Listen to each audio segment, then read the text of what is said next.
Let me tell you a story. It goes back 200 million years. It's the story of the neocortex, which means new rind. So in these early mammals, because only mammals have a neocortex, rodent-like creatures, it was the size of a postage stamp and just as thin, and was a thin covering around their walnut-sized brain. But it was capable of a new type of thinking. Rather than the fixed behaviors that non-mammalian animals have, it could invent new behaviors. So a mouse is escaping a predator, its path is blocked, it'll try to invent a new solution. That may work, it may not, but if it does, it'll remember that and have a new behavior. And that could actually spread virally through the rest of the community. Another mouse watching this could say, hey, that was pretty clever going around that rock, and it could adopt a new behavior as well. Non-mammalian animals couldn't do any of those things. They had fixed behaviors. Now, they could learn a new behavior, but not in the course of one lifetime. In the course of maybe 1,000 lifetimes, it could evolve a new fixed behavior. That was perfectly okay 200 million years ago. The environment changed very slowly. It could take 10,000 years for there to be a significant environmental change. And during that period of time, it would evolve a new behavior. That went along fine, but then something happened. 65 million years ago, there was a sudden violent change to the environment. We call it the Cretaceous extinction event. That's when the dinosaurs went extinct. That's when 75% of the animal and plant species went extinct. And that's when mammals overtook their ecological niche. And to anthropomorphize, biological evolution said, this neocortex is pretty good stuff, and it began to grow it. And mammals got bigger, their brains got bigger at an even faster pace, and the neocortex got bigger even faster than that, and developed these distinctive ridges and folds, basically to increase its surface area. If you took the human neocortex and stretched it out, it's about the size of a table napkin, and it's still a thin structure. It's about the thickness of a table napkin. But it has so many convolutions and ridges, it's now 80% of our brain. And that's where we do our thinking. And it's the great sublimator. We still have that old brain that provides our basic drives and motivations, but I may have a drive for conquest, and that'll be sublimated by the neocortex into writing a poem or inventing an app or giving a TED Talk. And it's really the neocortex is where the action is. 50 years ago, I wrote a paper describing how I thought the brain worked, and I described it as a series of modules. Each module could do things with a pattern. It could learn a pattern, it could remember a pattern, it could implement a pattern. And these modules were organized in hierarchies, and we created that hierarchy with our own thinking. And there was actually very little to go on 50 years ago. Led me to meet President Johnson. Been thinking about this for 50 years, and a year and a half ago I came out with the book How to Create a Mind, which has the same thesis. But now there's a plethora of evidence. The amount of data we're getting about the brain from neuroscience is doubling every year. Spatial resolution of brain scanning of all types is doubling every year. We can now see inside a living brain and see individual interneuronal connections connecting in real time, firing in real time. We can see your brain create your thoughts. We can see your thoughts create your brain, which is really key to how it works.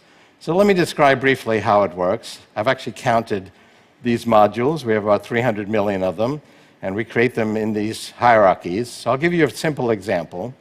I've got a bunch of modules that can recognize the crossbar to a capital A, and that's all they care about. Beautiful song could play, pretty girl could walk by, they don't care, but they see a crossbar to a capital A, they get very excited, and they say crossbar, and they put out a high probability on their output axon.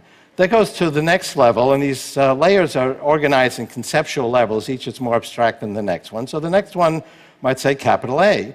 That goes up to a higher level that might say apple. Information flows down also. If the Apple recognizer has seen APPL, it'll think to itself, I think an E is probably likely, and it'll send a signal down to all the E recognizers saying, be on the outlook for an E, I think one might be coming. The E recognizers will lower their threshold, and they see some sloppy thing, could be an E, ordinarily wouldn't think so, but we're expecting an E, it's good enough, and yeah, I've seen an E, and then Apple says, yeah, I've seen Apple. Go up another 5 levels, you're now at a pretty high level of this hierarchy. We'll stretch down into the different senses, And you may have a module that sees a certain fabric, hears a certain voice quality, smells a certain perfume, and will say, my wife has entered the room. Go up another 10 levels, and now you're at a very high level. You're probably in the frontal cortex, and you'll have modules that say, that was ironic, that's funny, she's pretty. You might think that those are more sophisticated, but actually what's more complicated is the hierarchy beneath them.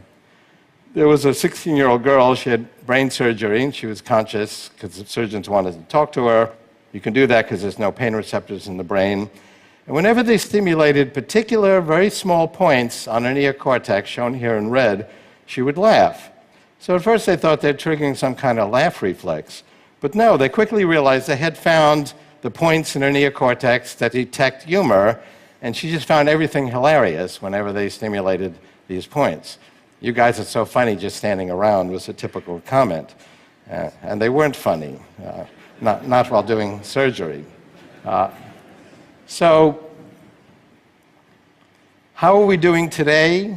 Well, computers are actually beginning to master human language with techniques that are similar to the neocortex. I actually described the algorithm, which is similar to something called a hierarchical hidden Markov model, something I've worked on since the 90s. Jeopardy is a very broad natural language game, and Watson got a higher score than the best two players combined.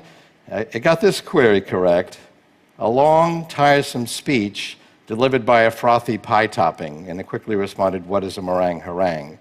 And Jennings and the other guy didn't get that. It's a pretty sophisticated example of computers actually understanding human language, and it actually got its knowledge by reading Wikipedia and several other encyclopedias. 5 to 10 years from now, search engines will actually be based on not just looking for combinations of words and links, but actually understanding, reading for understanding the billions of pages on the web and in books. So you'll be walking along and Google will pop up and say, you know, Mary, you expressed concern to me a month ago that your glutathione supplement wasn't getting past the blood-brain barrier. Well, new research just came out 13 seconds ago that shows a whole new approach to that and a new way to take glutathione. Let me summarize it for you. 20 years from now, we'll have nanobots, because another exponential trend is the shrinking of technology. They'll go into our brain, through the capillaries, and basically connect our neocortex to a synthetic neocortex in the cloud, providing extension of our neocortex. Now, today, I mean, you have a computer in your phone, but if you need 10,000 computers for a few seconds to do a complex search, you can access that for a second or two in the cloud. In the 2030s, you need some extra neocortex. You'll be able to connect to that in the cloud directly from your brain. So I'm walking along, and I say, oh, there's Chris Anderson. Oh, he's coming my way. I better think of something clever to say. I've got 3 seconds. My 300 million modules in my neocortex isn't going to cut it. I need 1 billion more. I'll be able to access that in the cloud. And our thinking then will be a hybrid of biological and non-biological thinking. But the non-biological portion is subject to my law of accelerating returns. It will grow exponentially. And remember what happened the last time we expanded our neocortex? That was 2 million years ago when we became humanoids and developed these large foreheads. Other primates have a slanted brow. They don't have the frontal cortex.